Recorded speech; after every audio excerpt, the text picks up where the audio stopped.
বিএনপির নেতা ডাইরেক্ট কয় আমরা বিএনপির নেতা, আমাকে কিছু করতে পারবে না। আমার মেয়ের 2 মাসের বাচ্চা হসল করবে, এই বাচ্চাটা সহ নষ্ট করে দিছে। আপনারা আমার এই মেয়েটার সঠিক বিচার করে দিয়েন।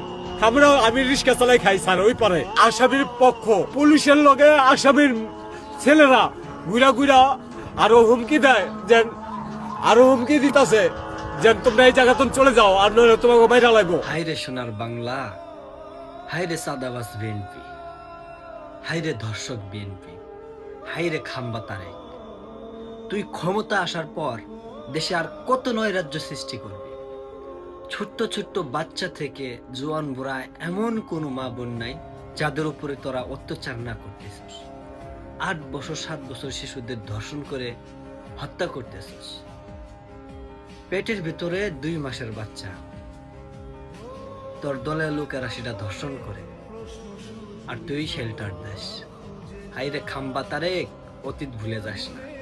তোর থেকে এখন মনে হয় আমরা যাদেরকে ট্যাগিং দিচ্ছি ফ্যাসিস্ট হাসিনা, সে শতগুণে ভালো ছিল। তার আমলে মা বোনেরা অনেক নিরাপদ ছিল। আর খাম্বা তারেক, তুই আইসা দেশটারে যে নৈরাজ্য সৃষ্টি করছস, তোর দিন ঘুনায় আইছে। বেশি দিন মনে হয় না ওই ক্ষমতার গদিতে থাকতে পারবি। কথাটা মিলে আনিস।